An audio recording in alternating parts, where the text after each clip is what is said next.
Hi, ನಾನು Sandeep from tech in Kannada. Finally ತುಂಬ ದಿನ ವೆಯ್ಟ್ ಮಾಡಿದ ನಂತರ ಕೊನೆಗೂ ಇವತ್ತು ನನ್ನ ಮುಂದೆ Vivo X200 Pro 5G smartphone ನನ್ನ ಮುಂದೆ ಇದೆ. ಈ ಫೋನ್ ತಗೊಳಕ್ಕಂತೂ ಹೆವಿ ಕಷ್ಟಪಟ್ಬಿಟ್ಟಿದ್ದೀನಿ. ಇದು ಲಾಂಚ್ ಆಗಿರುವಂಥ 90,000 ರೇಂಜಲ್ಲಿ ಹೆವಿ ಹವಾ ಕ್ರಿಯೇಟ್ ಮಾಡ್ತಾ ಇದೆ. ಹವಾ ಏನಕ್ಕಪ್ಪ ಕ್ರಿಯೇಟ್ ಮಾಡ್ತಾ ಇದೆ ಅಂದರೆ, ಇದು ತೆಗೆಯುವಂಥ ಫೋಟೋಸು DSLR ಲೆವೆಲಿಗಿದೆಯಂತೆ. ಹೌದಾ? ಚೆಕ್ ಮಾಡೋಣ. ನಾನಿವತ್ತು ಈ ಫೋನ್ನ ಅನ್ಬಾಕ್ಸ್ ಮಾಡ್ತೀನಿ, ಯೂಸ್ ಮಾಡಿ ನನ್ನ ಎಕ್ಸ್ಪೀರಿಯನ್ಸನ್ನು ಶೇರ್ ಮಾಡ್ತೀನಿ. ಏನು ಚೆನ್ನಾಗಿದೆ, ಏನು ಚೆನ್ನಾಗಿಲ್ಲ, ಈ ಪ್ರೈಸ್ ರೇಂಜಿಗೆ ಪರ್ಚೇಸ್ ಮಾಡ್ಬೋದಾ ತಿಳಿಸ್ಕೊಡ್ತೀನಿ. ಅದಕ್ಕಿಂತ ಮುಂಚೆ ನೀವು ನಮ್ಮ tech in Kannada YouTube channel subscribe ಮಾಡ್ಕೊಂಡಿಲ್ಲ ಅಂದರೆ ಈಗಲೇ ಸಬ್ಸ್ಕ್ರೈಬ್ ಮಾಡ್ಕೊಳ್ಳಿ ಮತ್ತು ಬೆಲ್ ಐಕಾನ್ ಕೂಡ ಕ್ಲಿಕ್ ಮಾಡ್ಬೋದು. ಓಕೆ, ಮೊದಲನೇದಾಗಿ ಈ ಫೋನನ್ನು ಅನ್ಬಾಕ್ಸ್ ಮಾಡೋಣ. ಈ ಬಾಕ್ಸನ್ನು ಓಪನ್ ಮಾಡಿದ ತಕ್ಷಣ ನಮಗೆ ಡೈರೆಕ್ಟಾಗಿ ಒಂದು ಸ್ಮಾರ್ಟ್ ಫೋನ್ ನೋಡೋಕ್ಕೆ ಸಿಗುತ್ತೆ. ಒಂದು ಲೆವೆಲಿಗೆ ಪ್ರೀಮಿಯಮ್ ಆಗಿದೆ. ಇದು ಕೆಳಗಡೆ ಒಂದು sim injection pin, user manual, quick start guide, warranty card, ಒಂದು ಕಾರ್ಡನ್ನು ಕೊಟ್ಟಿದ್ದಾರೆ. ಜೊತೆಗೆ ಒಂದು ಟ್ರಾನ್ಸ್ಪರೆಂಟ್ ಬ್ಯಾಕ್ ಕವರ್ ಸಿಗ್ತಾ ಇದೆ. ಇನ್ನೊಂದು ಬಾಕ್ಸಲ್ಲಿ 90 ವ್ಯಾಟ್ನ ಚಾರ್ಜರು ಮತ್ತು USB Type A ಇಂದ Type C ಚಾರ್ಜಿಂಗ್ ಕೇಬಲ್ ಇದೆ. ಇದನ್ನು ಬಿಟ್ಟರೆ ಬೇರೇನು ಸಹ ನಮಗೆ ಒಂದು ಬಾಕ್ಸ್ ಒಳಗೆ ಸಿಗ್ತಾ ಇಲ್ಲ. ಇನ್ನು ಡೈರೆಕ್ಟಾಗಿ ಈ ಒಂದು ಸ್ಮಾರ್ಟ್ ಫೋನಿಗೆ ಬಂತು ಅಂದರೆ ಈ ರೀತಿ ನೋಡೋಕ್ಕೆ ಸಿಗುತ್ತೆ. ತುಂಬ ಪ್ರೀಮಿಯಮ್ ಆಗಿದೆ, ತುಂಬ ಸಾಲಿಡ್ ಬಿಲ್ಡ್ ಅಂತ ಹೇಳೋಕ್ಕೆ ಇಷ್ಟಪಡ್ತೀನಿ. ಒಂದು ಸ್ವಲ್ಪ ವೆಯ್ಟ್ ಇದೆ, ಆಯಿತಾ. 228 ಗ್ರಾಮ್ ವೆಯ್ಟ್ ಇದೆ ಮತ್ತು 8.49 mm ಥಿಕ್ನೆಸ್ಸನ್ನು ಹೊಂದಿರುವಂಥ ಸ್ಮಾರ್ಟ್ಫೋನು. ಫ್ರಂಟಲ್ಲಿ ಗ್ಲಾಸು ನಾರ್ಮಲ್ ಗ್ಲಾಸ್, ಆಯಿತಾ. ಗೊರಿಲ್ಲಾ ಗ್ಲಾಸ್ ಕೊಟ್ಟಿದ್ರೆ ಚೆನ್ನಾಗಿರ್ತಿತ್ತು. ಆಲ್ರೆಡಿ ಅವರೇ ಸ್ಕ್ರೀನ್ ಗಾರ್ಡ್ ಹಾಕಿದರೆ ಒಂದು ಒಳ್ಳೆ ವಿಷಯ. ಒಂದು ಸಣ್ಣ ಪಂಚೋಲ್ ಕ್ಯಾಮ್ರಾ, ಇದೊಂದು ರೀತಿ 2.5D ಗ್ಲಾಸ್ ರೀತಿ ಕಾಣುತ್ತೆ. ಕರ್ವ್ ಅಂತ ಕೂಡ ಅನ್ನಂಗಿಲ್ಲ, ಆಯಿತಾ. ಬೆಸಲ್ ಆಲ್ಮೋಸ್ಟ್ ಎಲ್ಲ ಕಡೆ ತುಂಬ ಕಡಿಮೆ ಇದೆ ಮತ್ತು ಇನ್ ಡಿಸ್ಪ್ಲೇ ಫಿಂಗರ್ ಪ್ರಿಂಟ್ ಸೆನ್ಸರ್ ನಮಗೆ ಈ ಫೋನ್ನ ಫ್ರಂಟಲ್ಲಿ ಸಿಗ್ತಾ ಇದೆ. ಇನ್ನು ಈ ಫೋನ ಹಿಂದಕ್ಕೆ ಬಂತು ಅಂದರೆ ಇದು ಕೂಡ ಗ್ಲಾಸು, ಆದರೆ ಗೊರಿಲ್ಲಾ ಗ್ಲಾಸ್ ಅಲ್ಲ. ಕೊಟ್ಟಿದ್ರೆ ಚೆನ್ನಾಗಿರ್ತಾ ಇತ್ತು. ಕ್ಯಾಮ್ರಾ ಅಂತೂ ನೋಡ್ತಾ ಇದ್ರೆ ಎಷ್ಟು ದೊಡ್ಡದಾಗಿದೆ. ಈವನ್ ಕ್ಯಾಮ್ರಾ ಬಂಪ್ ಕೂಡ ಹೆವಿ ಇದೆ. ಈ ರಿಂಗ್ ಡಿಸೈನ್ ತುಂಬ ಯುನೀಕ್ ಆಗಿದೆ, ಆಯಿತಾ. ಝೈಸ್ ಅವ್ರದ್ದು T-Star ಕೋಟಿಂಗ್ ನಮಗೆ ಈ ಫೋನ್ನ ಕ್ಯಾಮ್ರಾ ಜೊತೆಗೆ ಸಿಗ್ತಾ ಇದೆ. ಎಂಜಿನಿಯರ್ಡ್ ವಿತ್ ಝೈಸ್ ಅಂತ ಹಾಕಿದ್ದಾರೆ. ಟ್ರಿಪಲ್ ಕ್ಯಾಮ್ರಾ ಸೆಟಪ್ ಇದೆ ಮತ್ತು ಹಿಂದ್ಗಡೆ ಆ್ಯಕ್ಚುಲಿ 3 ಕ್ಯಾಮ್ರಾ ಇರೋದು, ಆಯಿತಾ. 4 ಕ್ಯಾಮ್ರಾ ರೀತಿ ಅನಿಸುತ್ತೆ, ಬಟ್ 3 ಕ್ಯಾಮ್ರಾ ಇದೆ ಮತ್ತು IR ಬ್ಲಾಸ್ಟರ್ ಸಹ ಇದೆ, ಆಯಿತಾ. ಹಿಂದೆನೇ ಕೊಟ್ಟಿದ್ದಾರೆ ಈ ಸಲ IR ಬ್ಲಾಸ್ಟರ್ನ. ಮತ್ತು ಮೇಲ್ಗಡೆ ಕೂಡ ಏನೋ ಒಂದು 2 ಡಾಟ್ ಇರೋಂಗಿದೆ. IR ಬ್ಲಾಸ್ಟರು ಹಿಂದ್ಗಡೆ ಕೊಟ್ಟವರ ಮೇಲ್ ಕೊಟ್ಟವರ ಕೆಲವೊಂದು ಕನ್ಫ್ಯೂಷನ್ಸ್ ಇದೆ, ಆಯಿತಾ. ಒಳಗಡೆ ಅಪ್ಲಿಕೇಶನ್ ಓಪನ್ ಮಾಡ್ದಂಗೆ ಮೋಸ್ಟ್ಲಿ ಹಿಂದೆ ಇರಬಹುದು ಅಂತ ಕಾಣುತ್ತೆ. ಒಟ್ಟಿಗೆ IR ಬ್ಲಾಸ್ಟರ್ ಕೂಡ ಇದೆ. ಈ ಫೋನಲ್ಲಿ ಅಲ್ಯೂಮಿನಿಯಂ ಫ್ರೇಮ್ ಇದೆ, ಅಲ್ಯೂಮಿನಿಯಂ ಅಲಾಯ್ ಫ್ರೇಮು. ಟೈಟಾನಿಯಂ ಕೊಟ್ಟರೆ ಚೆನ್ನಾಗಿರೋದು, ಬಟ್ ಈ ಪ್ರೈಸ್ ರೇಂಜಿಗೆ ಓಕೆ ಅಂತೀನಿ. 90,000 ಆಗಿರೋದ್ರಿಂದ ಓಕೆ ಅನ್ಬೋದು. ಈ phone USB Type C port ಇದೆ, ಯಾವುದೇ ಹೆಡ್ಫೋನ್ ಜಾಕ್ ಇಲ್ಲ ಮತ್ತು ಡೆಡಿಕೇಟೆಡ್ SD ಕಾರ್ಡ್ ಸ್ಲಾಟ್ ಕೂಡ ಇಲ್ಲ, ಆಯಿತಾ. ವಾಲ್ಯೂಮ್ ರಾಕರ್ಸ್ ಮತ್ತು ಪವರ್ ಬಟನ್ ಈ ಕಡೆ ಸಿಗ್ತಾ ಇದೆ. ಈ ಫ್ರೇಮ್ ಒಂದು ರೀತಿ ಕ್ರೋಮ್ ಫಿನಿಶ್ ರೀತಿ ಇದೆ, ಆಯಿತಾ. ಪ್ರೀಮಿಯಮ್ ಆಗೇ ಕಾಣುತ್ತೆ. ಓವರಾಲ್ ಹೇಳಬೇಕು ಅಂತ ಅಂದರೆ ಲುಕ್ ವೈಸು ಓಕೆ ಅಂತೀನಿ. ಬಿಲ್ಡ್ ಚೆನ್ನಾಗಿದೆ, ಲುಕ್ ವೈಸ್ ಓಕೆ ಅಂತೀನಿ. ಏನಕ್ಕೆ ಅಂದರೆ ಇತ್ತೀಚೆಗೆ 25-30,000 ರೇಂಜಲ್ಲೂ ಕೂಡ ಫ್ರಂಟಿಂದ ಸಿಮಿಲರ್ ಲುಕ್ಕನ್ನು ಹೊಂದಿರುವಂಥ ಫೋನ್ಗಳು ಸಿಗ್ತವೆ. ಇಷ್ಟು ಬೆಲೆ ಕೊಡ್ತಾ ಇದ್ದೀವಿ ಅಂದರೆ ಡಿಸೈನ್ ವೈಸು ಬಿಲ್ಡ್ ವೈಸ್ ಇನ್ನೊಂದು ಸ್ವಲ್ಪ ಬೆಂಕಿ ಇದ್ದಿದ್ರೆ ಇನ್ನೂ ಚೆನ್ನಾಗಿರ್ತಿತ್ತು. ಕೈಗೆ ಸ್ವಲ್ಪ ಭಾರ ಅಂತ ಅನಿಸುತ್ತೆ ಇನ್ನೊಂದು, ಆಯಿತಾ. ಮತ್ತು ಈ ಫೋನಲ್ಲಿ IP68 ಮತ್ತು IP69 ಎರಡೂ ರೇಟಿಂಗ್ ಸಹ ಇದೆ. ಡಸ್ಟು ಮತ್ತು ವಾಟರ್ ರೆಸಿಸ್ಟೆಂಟ್ ರೇಟಿಂಗು ಮತ್ತು ಸ್ಪ್ಲ್ಯಾಶ್ ಟಚ್ ಕೂಡ ಸಿಗ್ತಾ ಇದೆ. ಸೊ ಒದ್ದಾಗಿದ್ರೂ ಸಹ ಡಿಸ್ಪ್ಲೇನ ಯೂಸ್ ಮಾಡ್ಬೋದು ಮತ್ತು ನೀವು ಇಟ್ಕೊಂಡು ಬೇಕಾದ್ರೆ ಸ್ವಿಮ್ಮಿಂಗ್ ಕೂಡ ಮಾಡಿದ್ರೆ, ಸ್ವಿಮ್ಮಿಂಗ್ ಅಂದರೆ ತುಂಬ ಡೀಪ್ ಹೋಗೋಕ್ಕಾಗಲ್ಲ, ಹಂಗಂತ ಹಿಡ್ಕೊಂಬಿಟ್ಟು ನೀರೊಳಗೆ ಮುಳುಗ್ಬಿಟ್ಟಿರ, ಆಯಿತಾ. ಒಂದು ಈ IP ರೇಟಿಂಗೆಲ್ಲ ಒಂದು ಇಷ್ಟು ಮೀಟ್ರ್ ಒಳಗೆ ಮಾತ್ರ ನೀವು ಹೋಗೋಕ್ಕಾಗೋದು ಅಂತ ಇರುತ್ತೆ, ಆಯಿತಾ. ಸ್ನಾನ ಮಾಡೋದಕ್ಕೆಲ್ಲ ಏನು ತೊಂದರೆ ಆಗಲ್ಲ ಇಟ್ಕೊಂಬಿಟ್ಟು. ಸೊ ತಲೆ ಕೆಡಿಸ್ಕೊಬಿಡಿ. ಅಂದರೆ ನೀವು ಜೇಬಲ್ಲಿ ಇಟ್ಕೊಂಡಿರ್ತೀರ, ಮಳೆಗಳೇ ಬಂತು ಅಂದರೂ ಕೂಡ ಏನೂ ಆಗೋಲ್ಲ. ಸೊ ಅದೊಂದು plus point. Overall design build quality okay ಅಂತೀನಿ, ಏನೋ ಹೆವಿ ಇಂಪ್ರೆಸಿವ್ ಅಂತ ಅನ್ನಲ್ಲ. ಇನ್ನು ಡಿಸ್ಪ್ಲೇಗೆ ಬಂತು ಅಂದರೆ ಈ ಫೋನಲ್ಲಿ 6.78 ಇಂಚಿನ 1.5K ರೆಸೊಲ್ಯೂಷನ್ನ ಹೊಂದಿರುವಂಥ ಡಿಸ್ಪ್ಲೇ. ಇದೊಂದು ರೀತಿ full HD plus resolution display ಅಂತ ಬೇಕಾದರೂ ಅನ್ಬೋದು. ಇದು LTPO ಅಮೋಲೆಡ್ ಡಿಸ್ಪ್ಲೇ, ಆಯಿತಾ. ಕ್ವಾಡ್ HD ಪ್ಲಸ್ ಕೊಟ್ಟಿದ್ರೆ ನಂಗೆ ಅನ್ನಿಸ್ತಂಗೆ ಇನ್ನೂ ಚೆನ್ನಾಗಿರ್ತಾ ಇತ್ತು. ಈ ಬೆಲೆಗೆ ಕೆಲವೊಂದು ಬ್ರ್ಯಾಂಡ್ಗಳು ಕ್ವಾಡ್ HD ಪ್ಲಸ್ಸನ್ನು ಕೊಡ್ತಾರೆ. ಇದು 120 ವಾಟ್ಸ್ನ ರಿಫ್ರೆಶ್ ರೇಟನ್ನು ಹೊಂದಿರುವಂಥ ಡಿಸ್ಪ್ಲೇ. LTPO ಆಗಿರೋದ್ರಿಂದ ಅವಶ್ಯಕತೆ ಇರೋ ಟೈಮಲ್ಲಿ, ಫಾರ್ ಎಕ್ಸಾಂಪಲ್ ಗೇಮಿಂಗ್ ಆಡಬೇಕಾದ್ರೆ ಹೈಯರ್ ರಿಫ್ರೆಶ್ ರೇಟನ್ನು ಕೂಡ ತೊಗೊಳುತ್ತೆ. ಸೊ ಇದರಿಂದ ಬ್ಯಾಟ್ರಿ ಕನ್ಸಂಪ್ಷನ್ ಕೂಡ ತುಂಬ ಕಡಿಮೆ ಆಗುತ್ತೆ. ಈ ಡಿಸ್ಪ್ಲೇ ಹೆವಿ ಬ್ರೈಟ್ ಆಗಿದೆ. 4500 ನಿಟ್ಸ್ನ ಪೀಕ್ ಬ್ರೈಟ್ನೆಸ್ಸನ್ನು ಹೊಂದಿರುವಂಥ ಡಿಸ್ಪ್ಲೇ. ಒಳ್ಳೆ ಡಿಸ್ಪ್ಲೇ ಅಂತೀನಿ. ಕಲರ್ಸ್ ಚೆನ್ನಾಗಿದೆ, ವಿವಿಡ್ ಆಗಿದೆ, ವ್ಯೂಯಿಂಗ್ ಆ್ಯಂಗಲ್ ತುಂಬ ಚೆನ್ನಾಗಿದೆ, ಹೆವಿ ಬ್ರೈಟ್ ಆಗಿದೆ. HDR10+ ಕೂಡ ಇದು ಸಪೋರ್ಟ್ ಮಾಡುತ್ತೆ. ಇಷ್ಟ ಆಯಿತು. 10 ಬಿಟ್ ಡಿಸ್ಪ್ಲೇ, ಆಯಿತಾ. ಮತ್ತು PWM ಡಿಮ್ಮಿಂಗ್ ಕೂಡ ತುಂಬ ಜಾಸ್ತಿ ಇದೆ. ಕಣ್ಣಿಗೆ ನಿಮಗೆ ಒಂದು ನೋಡಬೇಕಾದ್ರೆ ಇರಿಟೇಷನ್ ಫೀಲ್ ಆಗಲ್ಲ. ಈ PWM ಡಿಮ್ಮಿಂಗ್ ಎಷ್ಟು ಜಾಸ್ತಿ ಇರುತ್ತೆ ಡಿಸ್ಪ್ಲೇಗೆ ಅಷ್ಟು ಒಳ್ಳೆಯದು. ಮತ್ತು ಈ ಒಂದು ಫೋನಲ್ಲಿ ಏನೋ ಐ ಪ್ರೊಡಕ್ಷನಿಂದು ಸರ್ಟಿಫಿಕೇಷನ್ ಎಲ್ಲ ತೊಗೊಂಡಿದ್ದಾರೆ. ಡೈನಮಿಕ್ ಫ್ರೇಮ್ ರೇಟ್ ಅದು ಇದು ಎಲ್ಲ ಫೀಚರ್ ಇದೆ. ಸೊ ಅಂದರೆ ಆಗಲೇ ಹೇಳಿದ್ನಲ್ಲ, ಅವಶ್ಯಕತೆ ತಕ್ಕಂಗೆ ಫ್ರೇಮ್ ರೇಟನ್ನು ಮೇಲೆ ಕೆಳಗೆ ಮಾಡ್ಕೊಳ್ಳುತ್ತೆ ಅಷ್ಟೇ. ಇನ್ನು ವೇರಿಯಂಟಿಗೆ ಬಂತು ಅಂದರೆ ಈ ಫೋನ್ ಸದ್ಯಕ್ಕೆ ಒಂದೇ ಒಂದು ಸ್ಟೋರೇಜ್ ವೇರಿಯಂಟಲ್ಲಿ ಲಾಂಚ್ ಆಗ್ತದೆ. 16 GB ರ್ಯಾಮು, 512 GB ಸ್ಟೋರೇಜು. ಇದರಲ್ಲಿ ಎಕ್ಸ್ಟೆಂಡೆಡ್ ರ್ಯಾಮ್ ಆಪ್ಷನ್ ಸಹ ಇದೆ, ಅಪ್ ಟು 16 GB. ನಂಗೆ ಅನ್ನಿಸ್ತಂಗೆ ಅದರ ಅವಶ್ಯಕತೆ ಇಲ್ಲ, 16 GB ಬೇಜಾನಾಯಿತು. ರ್ಯಾಮ್ ಮತ್ತು ಸ್ಟೋರೇಜ್ನಲ್ಲಿ ಯಾವುದೇ ಕಾಂಪ್ರಮೈಸ್ ಆಗಿಲ್ಲ. ಇದರಲ್ಲಿರುವಂಥ ರ್ಯಾಮ್ ಟೈಪ್ ಬಂದ್ಬಿಟ್ಟು LPDDR5X ರ್ಯಾಮ್ ಮತ್ತು ಸ್ಟೋರೇಜ್ ಟೈಪ್ ಬಂದ್ಬಿಟ್ಟು UFS 4.0 ಸ್ಟೋರೇಜು. ಸೂಪರ್ ವಿಷಯ ಅಂತೀನಿ. ಇನ್ನು ಪರ್ಫಾರ್ಮೆನ್ಸಿಗೆ ಬಂತು ಅಂದರೆ ಈ ಫೋನಲ್ಲಿ ತುಂಬ ಪವರ್ಫುಲ್ ಆಗಿರುವಂಥ MediaTek Dimensity 9400 5G ಪ್ರೊಸೆಸರ್ ಇದೆ. ಇದು ಹೆವಿ ಪವರ್ಫುಲ್ ಆಗಿರುವಂಥ ಪ್ರೊಸೆಸರ್. ನಾವು ಅಂಥದ್ದು ಬೆಂಚ್ ಮಾರ್ಕನ್ನು ಚೆಕ್ ಮಾಡ್ದಂಗೆ 25,71,000 ರೇಟಿಂಗನ್ನು ಕೊಡ್ತಾ ಇದೆ. ಒಂದು ರೀತಿ ನೋಡೋದಕ್ಕೆ ಹೋದರೆ ಆಲ್ಮೋಸ್ಟ್ 8 L8 ಚಿಪ್ ಏನಿದೆ ಸ್ನ್ಯಾಪ್ಡ್ರ್ಯಾಗನಿಂದು, ಅದೇ ಆಲ್ಮೋಸ್ಟ್ ಅದೇ ಲೆವೆಲ್ ಅಂತ ಅನ್ಬೋದು. ಆನ್ ಪೇಪರ್ ನೋಡೋದಕ್ಕೆ ಹೋದರೆ ಸ್ನ್ಯಾಪ್ಡ್ರ್ಯಾಗನ್ 8 L8 ಇದಕ್ಕಿಂತ ಜಾಸ್ತಿ ಪವರ್ ಹೊಂದಿರುವಂಥ ಪ್ರೊಸೆಸರ್ರೇ ಆಯಿತಾ. ಇದು ಕೂಡ 3 ನ್ಯಾನೋಮೀಟರ್ ಟೆಕ್ನಾಲಜಿಯೊಂದಿಗೆ ಬಿಲ್ಡ್ ಆಗಿರುವಂಥ ಪ್ರೊಸೆಸರು. ಸೊ ನೋಡೋದಕ್ಕೆ ಹೋದರೆ ಎರಡೂ ಪವರ್ಫುಲ್ಲೇ. ಅದು ಕೊಟ್ಟಿದ್ರೆ 8 L8 ಕೊಟ್ಟಿದ್ರೆ ನಂಗೆ ಅನ್ನಿಸ್ತಂಗೆ ಇನ್ನೂ ಚೆನ್ನಾಗಿರ್ತಿತ್ತು ಅಂತ ಎಲ್ಲೋ ಒಂದು ಕಡೆ ಅನ್ನಿಸ್ತದೆ. ಬಟ್ ಇದು ಕೂಡ ಚೆನ್ನಾಗಿದೆ, ತುಂಬ ಪವರ್ಫುಲ್ ಆಗಿರುವಂಥ ಪ್ರೊಸೆಸರ್. ಇದರಲ್ಲಿ GPU ಕೂಡ ತುಂಬ ಪವರ್ಫುಲ್ ಆಗಿದೆ. ನಾವು ಈ ಬೆಂಚ್ ಮಾರ್ಕ್ ಮಾಡೋ ಟೈಮಲ್ಲಿ ಬ್ಯಾಟ್ರಿ ಡ್ರೈನ್ ಮತ್ತು ಟೆಂಪ್ರೇಚರ್ ವೇರಿಯೇಷನ್ನ ಕೂಡ ಚೆಕ್ ಮಾಡಿದ್ವು. ಬ್ಯಾಟ್ರಿ ಡ್ರೈನ್ ತುಂಬ ನಾರ್ಮಲ್ ಆಗಿದೆ. ಟೆಂಪ್ರೇಚರ್ ಕೂಡ ತುಂಬ ಹೆವಿ ಹೀಟ್ ಆಗುತ್ತೆ ಅಂತ ಅನಿಸಿಲ್ಲ. ಮ್ಯಾಕ್ಸಿಮಮ್ ನಮಗೆ 44 ಡಿಗ್ರಿ ಸೆಲ್ಸಿಯಸ್ ಬಂತು. ಅದು ಹೆವಿ ಹೀಟ್ ಅಂತ ಅನ್ನಲ್ಲ ಆಯಿತಾ. ಇಂಟೆನ್ಸಿವ್ ನಾವು ಸ್ಟ್ರೆಸ್ ಟೆಸ್ಟನ್ನು ಮಾಡಿದ್ರೆ ಕೆಲವೊಂದು ಕಡೆ ನಿಮ್ಗೆ ಹೀಟ್ ಅನ್ನಿಸ್ಬೋದು. ಬಟ್ ಈ ಪ್ರೊಸೆಸರಿಗೆ ನಮಗೆ ನಾರ್ಮಲ್ ಡೇ ಟು ಡೇ ಯೂಸ್ಗೆ ಗೇಮ್ ಮಾಡಬೇಕಾದ್ರೆ, ಚಾರ್ಜ್ ಆಗಬೇಕಾದ್ರೆ ಆ ಲೆವೆಲ್ ಹೀಟ್ ಆಗುತ್ತೆ. ಬಟ್ ಆ ಲೆವೆಲ್ ಹೀಟ್ ಆಗುತ್ತೆ ಅಂತ ಅನ್ನಿಸ್ಲಿಲ್ಲ. ಸೊ ನಾರ್ಮಲ್ ಅಂತೀನಿ. ಮತ್ತು ನಾವು ಈ ಫೋನಲ್ಲಿ BGMI ಟೆಸ್ಟನ್ನು ಸಹ ಮಾಡಿದ್ವು. ಈ ಗೇಮಲ್ಲಿ smooth plus ultra extreme graphic ತನಕ ಹೋಗುತ್ತೆ. So 120 Hz game play support ಇದೆ BGMIಯಲ್ಲಿ, ಸೂಪರ್ ವಿಷಯ. ಮತ್ತು ಅಲ್ಟ್ರಾ HDR ಆಪ್ಷನ್ ಸಹ ಇದೆ. ಅದರಲ್ಲೂ ಕೂಡ ಅಪ್ ಟು ಅಲ್ಟ್ರಾ ಗ್ರಾಫಿಕ್ ತನಕ ಆಡ್ಬೋದು. ಸೊ ಅದರಲ್ಲೂ ಕೂಡ ಒಂದು ಲೆವೆಲ್ಗೆ ತುಂಬ ಸ್ಮೂತ್ ಗೇಮ್ ಪ್ಲೇ ನಮಗೆ ಸಿಕ್ತು, ಒಂದು ಒಳ್ಳೆ ವಿಷಯ ಅಂತೀನಿ. ಸೊ ಕ್ವಾಲಿಟಿ ಇಷ್ಟ ಆಯಿತು. ಆಲ್ಮೋಸ್ಟ್ ಎಲ್ಲ ಗೇಮನ್ನು ಫುಲ್ ಮ್ಯಾಕ್ಸಿಮಮ್ ಸೆಟ್ಟಿಂಗಲ್ಲಿ ಆಡ್ಕೊಬೋದು, ಸೂಪರ್ ವಿಷಯ. ಇನ್ನು ಫೈನಲಿ ಈ ಫೋನ್ನ ಸೆಂಟರ್ ಆಫ್ ಅಟ್ರಾಕ್ಷನ್ ಕ್ಯಾಮ್ರಾ ಬಗ್ಗೆ ಮಾತನಾಡಬೇಕು ಅಂದರೆ ಈ ಫೋನಲ್ಲಿ ರೇರಲ್ಲಿ 3 ಕ್ಯಾಮ್ರಾ ಇದೆ ಆಯಿತಾ. ಈ ಕ್ಯಾಮ್ರಾಗೆ ಅಂತಲೇ ಒಂದು ಡೆಡಿಕೇಟೆಡ್ ಚಿಪ್ಪನ್ನು ಕೂಡ ಹಾಕಿದ್ದಾರೆ. ಸೊ V3+ ಅಂತ ಇಮೇಜಿಂಗ್ ಚಿಪ್ ಆಯಿತಾ. ಸೊ ಕ್ಯಾಮ್ರಾಗೋಸ್ಕರನೇ ಒಂದು ಸಪ್ರೇಟ್ ಪ್ರೊಸೆಸರ್ ಅಂತ ಅನ್ನಬಹುದು. ಇದರಲ್ಲಿ ನಾನು ಆಗಲೇ ಹೇಳ್ದಂಗೆ ಝೈಸ್ ಅವ್ರದ್ದು T-Star ಕೋಟಿಂಗ್ ಸಿಗ್ತಾ ಇದೆ. ಅವ್ರದ್ದು ಸರ್ಟಿಫಿಕೇಷನ್ ಸಹ ಇದೆ ಆಯಿತಾ. ಅವ್ರದ್ದು ಕಲರ್ಸ್ ಇದೆ ಅಲ್ವಾ, ಅದರ ಸರ್ಟಿಫಿಕೇಷನ್ ಕೂಡ ಮಾಡಿದೆ. ಅಂದರೆ ಝೈಸ್ ಲೆನ್ಸ್ ಹಾಕಿದ್ರೆ ನಿಮಗೆ ಕಲರ್ ಯಾವ ರೀತಿ ಬರುತ್ತೆ ಅದರ ಒಂದು ಸರ್ಟಿಫಿಕೇಷನ್ ಇವರು ಮಾಡಿಸ್ಕೊಂಡಿದ್ದಾರೆ. ಸೊ ಅದೆಲ್ಲ ಆನ್ ಪೇಪರ್ ಬಿಡಿ, ನಮಗೆ ಪ್ರಾಕ್ಟಿಕಲ್ಲಾಗಿ ಹೆಂಗೆ ಅನಿಸುತ್ತೆ ತಿಳಿಸ್ಕೊಡ್ತೀನಿ. ಮೇಯ್ನ್ ಸೆನ್ಸರ್ ಬಂದ್ಬಿಟ್ಟು 50 MP f1.6 ಅಪರ್ಚರ್ನ ಹೊಂದಿರುವಂಥ ಕ್ಯಾಮ್ರಾ. ಇದರಲ್ಲಿ ಆಪ್ಟಿಕಲ್ ಇಮೇಜ್ ಸ್ಟೆಬಿಲೈಸೇಷನ್ ಸಿಗ್ತದೆ. ಇದು ಸೋನಿ ಸೆನ್ಸರ್ ಆಯಿತಾ. LYT818 sensor, flagship ಲೆವೆಲ್ನ sensor. ನಮ್ಗೆ ಇದರಲ್ಲಿ ಲೇಸರ್ ಆಟೋ ಫೋಕಸ್ ಸಿಗ್ತಾ ಇದೆ. ಇದು ತೆಗೆಯುವಂಥ ಫೋಟೋ ಆ್ಯಕ್ಚುಲಿ ಡೇಲೈಟ್ ಮತ್ತು ಲೈಟ್ ಎರಡರಲ್ಲೂ ಕೂಡ ಬೆಂಕಿ ಫೋಟೋಸನ್ನು ಕೊಡುತ್ತೆ. ಈ ಕ್ಯಾಮ್ರಾ ಸಖತ್ತಾಗಿದೆ ಆಯಿತಾ, ತುಂಬ ಚೆನ್ನಾಗಿದೆ. ನೀವು ಈ ಕ್ಯಾಮ್ರಾವನ್ನು ಯಾವುದೇ ಫ್ಲ್ಯಾಗ್ಶಿಪ್ ಲೆವೆಲ್ ಫೋನ್ಗೆ ಕಂಪೇರ್ ಮಾಡ್ಬೋದು. ಸ್ಯಾಮ್ಸಂಗ್ S24 ಅಲ್ಟ್ರಾ ತಗೋತೀರಾ ಅಥವಾ iPhone 16 Pro Max ತಗೋತೀರಾ, ಅದಕ್ಕೆ ಟಕ್ಕರ್ ಕೊಡಬಲ್ಲಂಥ ಸಾಮರ್ಥ್ಯ ಈ ಒಂದು ಕ್ಯಾಮ್ರಾ ಆಗಿದೆ. ಆಪ್ಟಿಕಲ್ ಇಮೇಜ್ ಸ್ಟೆಬಿಲೈಸೇಷನ್ ಇರೋದ್ರಿಂದ ನೀವು ಫೋಟೋ ತೆಗಿಬೇಕಾದ್ರೆ ಸ್ವಲ್ಪ ಶೇಕ್ ಮಾಡಿದ್ರೂ ಕೂಡ ನಂಗೆ ಅನ್ನಿಸ್ತಂಗೆ ಒಂದು ಒಳ್ಳೆ ಔಟ್ಪುಟ್ಟನ್ನು ಕೊಡುತ್ತೆ ಆಯಿತಾ. ಸೊ ಇದರ ಕೆಲವೊಂದು ಸ್ಯಾಂಪಲನ್ನು ನಿಮಗೆ ತೋರಿಸ್ತೀನಿ. ನನಗೆ ಈ 3 ಕ್ಯಾಮ್ರಾದಲ್ಲಿ ಇದು ನನ್ನ ಫೇವ್ರೆಟ್ ಕ್ಯಾಮ್ರಾ ಅಲ್ಲ ಆಯಿತಾ. ಇನ್ನೊಂದು ಸೆನ್ಸಾರ್ ಇದೆ, ಅದು ನನ್ನ ಫೇವ್ರೆಟ್, ಬರ್ತೀನಿ ಅದಕ್ಕೆ. ಮತ್ತು ಇನ್ನೊಂದು 50 MP ultra wide angle lens ಇದೆ.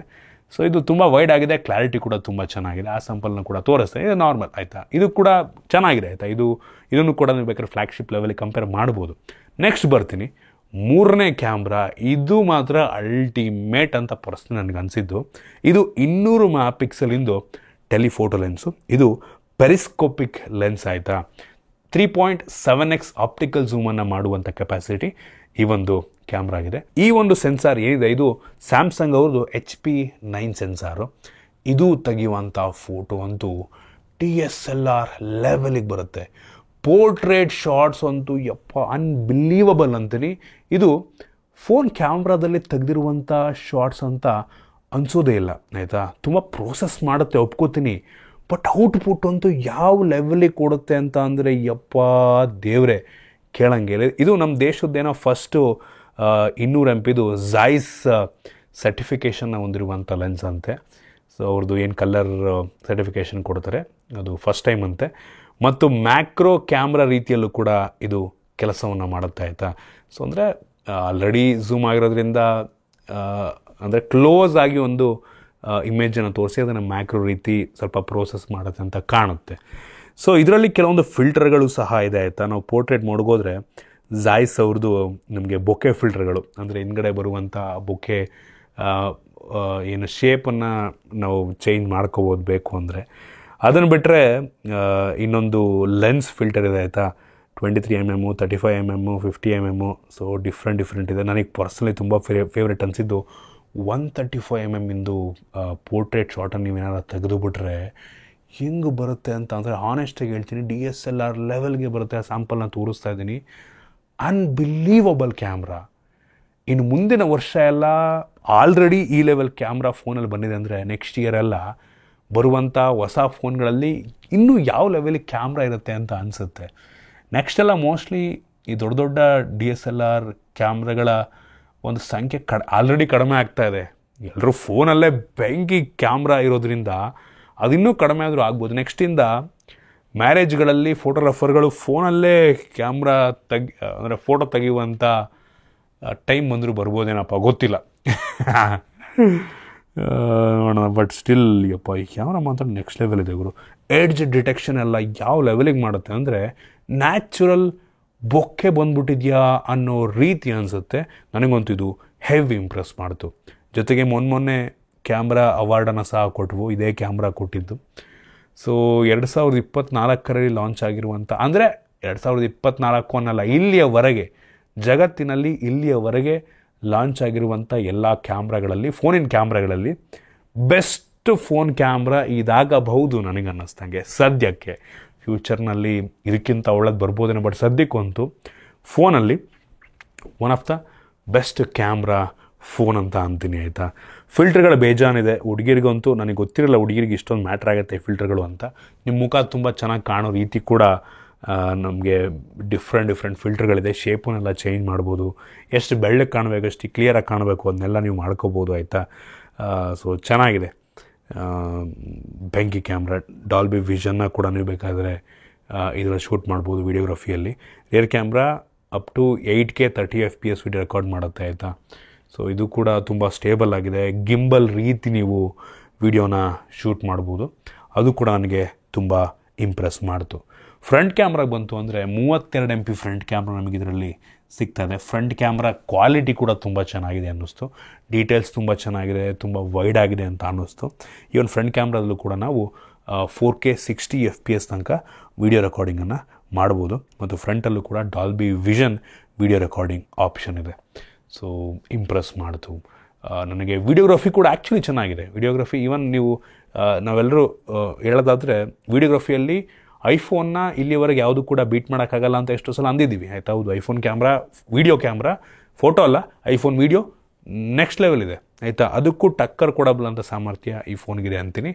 ಇದರ ವಿಡಿಯೋ ಕೂಡ ಚೆನ್ನಾಗಿದೆ ಆಯಿತಾ, ಚೆನ್ನಾಗಿದೆ, ಬೆಂಕಿ ಇದೆ ಆಯಿತಾ. ಕಂಪೇರ್ ಮಾಡೋ ಲೆವೆಲ್ಗೆ ಇದೆ ಅಂತೀನಿ ಆಯಿತಾ. ಸೊ ಆಗಲೇ ಹೇಳ್ದಂಗೆ ಈ ಪೆರಿಸ್ಕೋಪಲ್ಲೂ ಕೂಡ ನಾವು ಮ್ಯಾಕ್ರೋ ಶಾಟ್ ತೆಗಿಬೋದು. ಅದರಲ್ಲಿ ಕೆಲವೊಂದು ಸ್ಯಾಂಪಲ್ ತೆಗೆದ್ಬಿಟ್ಟು ತೋರಿಸ್ತಾ ಇದ್ದೀನಿ. ಒಟ್ಟಿಗೆ ಓವರಾಲ್ ಈ ಒಂದು ಕ್ಯಾಮ್ರಾ ಬೆಂಕಿದೆ ಗುರು. ಡಿಫ್ರೆಂಟ್ ಮೋಡ್ಸ್ ಇದೆ. ನೈಟ್ ಮೋಡ್ ಇದೆ, ಸೂಪರ್ ಮೂನ್ ಮೋಡ್ ಇದೆ, ಎಲ್ಲ ಚೆನ್ನಾಗಿದೆ ಕ್ಯಾಮ್ರಾ. ಎರಡನೇ ಮಾತೇ ಇಲ್ಲ, ಇಂಪ್ರೆಸ್ ಮಾಡ್ತೀನಿ ನನಗೆ. ಇನ್ನೊಂದು ಲ್ಯಾಂಡ್ಸ್ಕೇಪ್ ಮೋಡ್ ಅಂತ ಇದೆ. ಸೊ ನೀವು ಟೈಮ್ ಲ್ಯಾಪ್ಸ್ ತೆಗಿತೀರಾ ಅಂದರೆ ಡೈರೆಕ್ಟಾಗಿ ಅದಕ್ಕೊಂದು ಟ್ಯಾಬ್ನೇ ಕೊಟ್ಬಿಟ್ಟು ಅವ್ರು ಈ ಸಲ. ನಂತರ ಸ್ನ್ಯಾಪ್ಶಾಟ್ ಮೋಡ್ ಅಂತ, ನೀವೇನಾದರೂ ಸ್ಪೋರ್ಟ್ಸ್ ಫೋಟೋಗ್ರಫಿ ಏನಾದ್ರು ಮಾಡ್ತೀರಾ ಅಂದರೆ ನೋಡಪ್ಪ, ಅಂದರೆ ತುಂಬ ಫಾಸ್ಟ್ ಮೂವಿಂಗ್ ಆಬ್ಜೆಕ್ಟನ್ನು ಸ್ಟಿಲ್ ಆಗಿರೋ ರೀತಿ ನೀವು ಶೂಟನ್ನು ಮಾಡ್ಬೋದು. ಅದು ಆ್ಯಕ್ಚುಲಿ ಚೆನ್ನಾಗಿ ಕೆಲಸವನ್ನು ಮಾಡ್ತಾಯಿದೆ. ಕ್ಯಾಮ್ರಾ ಬೆಂಕಿ. ಇನ್ನು ಈ ಫೋನ್ನ ಸೆಕ್ಯೂರಿಟಿ ಬಗ್ಗೆ ಮಾತನಾಡಬೇಕು ಅಂತ ಅಂದರೆ, ಈ ಫೋನಲ್ಲಿ ಫೇಸ್ ಅನ್ಲಾಕ್ ಇದೆ ಮತ್ತು ಅಲ್ಟ್ರಾಸಾನಿಕ್ ಫಿಂಗರ್ ಪ್ರಿಂಟ್ ಸೆನ್ಸರ್ ಇದೆ ಆಯಿತಾ. 3D ಅಲ್ಟ್ರಾಸಾನಿಕ್ಕು. ಸೊ ಪಟ್ ಅಂತ ಅನ್ಲಾಕ್ ಮಾಡಿ ಸಾಕುತ್ತೆ. ಹೆವಿ ಅಂದರೆ ಹೆವಿ ಆ್ಯಕ್ಯುರಸಿ ಇದೆ ಮತ್ತು ಹೆವಿ ಫಾಸ್ಟಾಗಿ ಅನ್ಲಾಕನ್ನು ಕೂಡ ಮಾಡುತ್ತೆ. ಇನ್ನು ಬ್ಯಾಟ್ರಿಗೆ ಬಂತು ಅಂತ ಅಂದರೆ ಈ ಫೋನಲ್ಲಿ ನಮಗೆ 6000 mAh ಕೆಪಾಸಿಟಿ ಬ್ಯಾಟ್ರಿ ಇದೆ ಮತ್ತು ಬಾಕ್ಸ್ ಒಳಗೆ 90 ವ್ಯಾಟ್ನ ಚಾರ್ಜರ್ ಕೊಟ್ಟಿದ್ದಾರೆ ಮತ್ತು ಇದರಲ್ಲಿ ವೈರ್ಲೆಸ್ ಚಾರ್ಜಿಂಗ್ ಸಹ ಇದೆ. ಕೇವಲ 30 ವ್ಯಾಟಲ್ಲಿ ಇದು ವೈರ್ಲೆಸ್ ಚಾರ್ಜ್ ಆಗುತ್ತೆ ಮತ್ತು ರಿವರ್ಸ್ ವೈರ್ಲೆಸ್ ಚಾರ್ಜಿಂಗ್ ಆಪ್ಷನ್ ಸಹ ಇದೆ. ಈ ಫೋನಿಂದ ಬೇರೆ ಫೋನ್ಗಳನ್ನು ಚಾರ್ಜ್ ಕೂಡ ಮಾಡ್ಬೋದು. 6000 mAh capacity battery heavy impress ಮಾಡ್ತು. ಇನ್ನು OS ಬಂತು ಅಂತ ಅಂದರೆ ಇದರಲ್ಲಿ ನಮಗೆ ಆ್ಯಂಡ್ರಾಯ್ಡ್ 15 ಬೇಸ್ ರನ್ ಆಗ್ತಿರುವಂಥ ಫನ್ ಟಚ್ OS ಇದೆ. Android 15 out of the box ಸಿಗ್ತದೆ, ಸೂಪರ್ ವಿಷಯ. ಮತ್ತು ವಿವೋದವ್ರು ಕನ್ಫರ್ಮ್ ಮಾಡಿರೋ ಪ್ರಕಾರ ಈ ಫೋನಿಗೆ 4 ವರ್ಷಗಳ OS ಅಪ್ಡೇಟು ಮತ್ತು 5 ವರ್ಷಗಳ ಸೆಕ್ಯೂರಿಟಿ ಪ್ಯಾಚನ್ನು ಕೊಡ್ತಾರೆ. ಈ OS ಕೆಲವು ಜನಕ್ಕೆ ಇಷ್ಟ ಆಗುತ್ತೆ, ಕಸ್ಟಮೈಸೇಷನ್ ಎಲ್ಲ ಚೆನ್ನಾಗಿದೆ, ಸದ್ಯಕ್ಕೆ ಸ್ಮೂತಾಗಿ ಕೆಲಸವನ್ನು ಮಾಡ್ತಾ ಇದೆ. ಕೆಲವು ಜನಕ್ಕೆ ಇಷ್ಟ ಆಗದೇ ಇರಬಹುದು, ಅಷ್ಟಾಗಿ ಯಾವುದೇ ಬೇಡದಿರೋಂಥ ಅಪ್ಲಿಕೇಶನ್ ಇಲ್ಲ, ಕೆಲವಿದ್ದಾವೆ, ಅದನ್ನು ಅನ್ಇನ್ಸ್ಟಾಲ್ ಕೂಡ ಮಾಡ್ಕೊಬೋದು. OS ಸದ್ಯಕ್ಕಂತೂ ತುಂಬ ಸ್ಟೇಬಲ್ ಆಗಿದೆ ಒಟ್ಟಿಗೆ. ಇನ್ನು AI ಫೀಚರ್ಗಳಿಗೆ ಬಂತು ಅಂದರೆ ಇತ್ತೀಚೆಗಂತೂ ಎಲ್ಲ ಫೋನ್ಗಳಲ್ಲೂ AI ಫೀಚರ್ ಕೊಡೋಕ್ಕೆ ಶುರು ಮಾಡಿದ್ದಾರೆ, ಎಲ್ಲದರಲ್ಲೂ AI ಇಂಟಿಗ್ರೇಷನ್ ಆಗ್ತಾ ಇದೆ. ಇದನ್ನು ಈಗಂತೂ ಯುನೀಕ್ ಫೀಚರ್ ಅಂತ ಅನ್ನೋದು ತುಂಬ ಕಷ್ಟ. ಈ ಫೋನ್ನ ಕ್ಯಾಮ್ರಾದಲ್ಲೂ ಕೂಡ ಕೆಲವೊಂದು AI ಇಂಟಿಗ್ರೇಷನ್ ಇದೆ.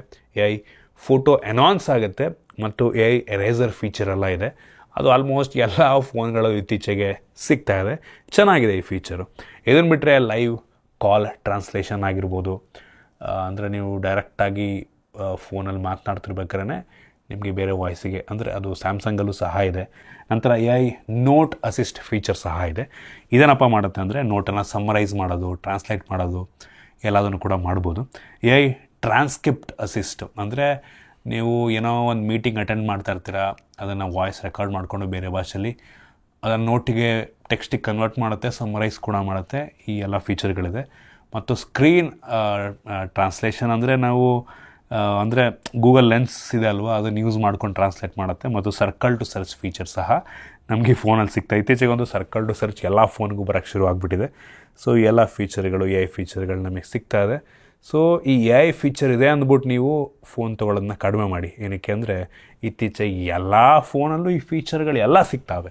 ಸೊ ಅದರಿಂದ ಫೀಚರ್ ಚೆನ್ನಾಗಿದೆ. ಇನ್ನು ಸ್ಪೀಕರಿಗೆ ಬಂತು ಅಂದರೆ ಸ್ಟಿಯೋ ಸ್ಪೀಕರ್ನ ಕ್ಲಾರಿಟಿ ಚೆನ್ನಾಗಿದೆ, ಒಂದು ಲೆವೆಲಿಗೆ ಜೋರಾಗಿ ಕೂಡ ಕೇಳುತ್ತೆ. ಇನ್ನು ಕನೆಕ್ಟಿವಿಟಿಗೆ ಬಂತು ಅಂದರೆ ಈ ಫೋನಲ್ಲಿ ನಮಗೆ ವೈಫೈ 7 ಇದೆ ಆಯಿತಾ. ಡ್ಯುಯಲ್ ಬ್ಯಾಂಡ್ ಜೊತೆಗೆ ವೈಫೈ 6 ಜೊತೆಗೆ ವೈಫೈ 7 ಫ್ಯೂಚರ್ ರೆಡಿ ಮತ್ತು ಬ್ಲೂಟೂತ್ 5.4 ಕೂಡ ನಮಗೆ ಸಿಗ್ತಾ ಇದೆ. ಮತ್ತು NFC ಸಹ ಇದೆ, ಆಗಲೇ ಹೇಳಿದಂಗೆ IR ಬ್ಲಾಸ್ಟರ್ ಸಹ ಇದೆ, ಕ್ಯಾರಿಯರ್ ಅಗ್ರಿಗೇಷನ್ ಕೂಡ ನಮಗೆ ಸಿಗ್ತಾ ಇದೆ.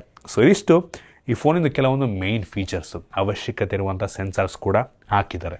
ನೀವು ಹಾಗಾದರೆ ಕೇಳ್ಬೋದು, ಈ ಫೋನನ್ನು ನಾನು 90,000 ಕೊಟ್ಟು ಪರ್ಚೇಸ್ ಮಾಡ್ಬೋದಾ ಅಂತ. ನಾನಂತೀನಿ ಕ್ಯಾಮ್ರಾಗೋಸ್ಕರ ಒಂದು ಫೋನ್ ತೊಗೋಬೇಕು ಅಂತ ಅಂದ್ಕೊಂಡಿದ್ರೆ ನಿಮಗೆ ಈ ಫೋನು ಪರ್ಫೆಕ್ಟ್ ಅಂತೀನಿ. ಕ್ಯಾಮ್ರಾಗೋಸ್ಕರ ಸಖತ್ತಾಗಿದೆ. ಕ್ಯಾಮ್ರಾ ನಿಮಗೆ ಮೋಸನೇ ಮಾಡಲ್ಲ ಆಯಿತಾ.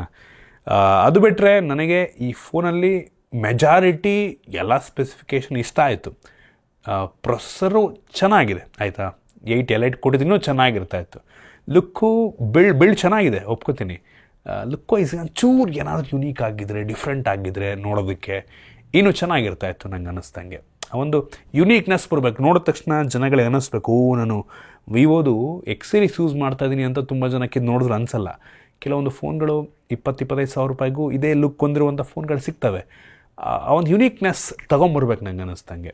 ಅದು ಬಿಟ್ಟರೆ ಡಿಸ್ಪ್ಲೇ Quad HD+ ಇದ್ದರೆ ಬೆಂಕಿ ಇರ್ತಿತ್ತು. ಈ ರೀತಿ ಕೆಲವೊಂದು ಸಣ್ಣ ಪುಟ್ಟ ಇದೆ, ಬಟ್ ಕ್ಯಾಮ್ರಾ ಮಾತ್ರ ಅಲ್ಟಿಮೇಟ್ ಅಂತೀನಿ. One of the best camera phone ಇದಾಗುತ್ತೆ.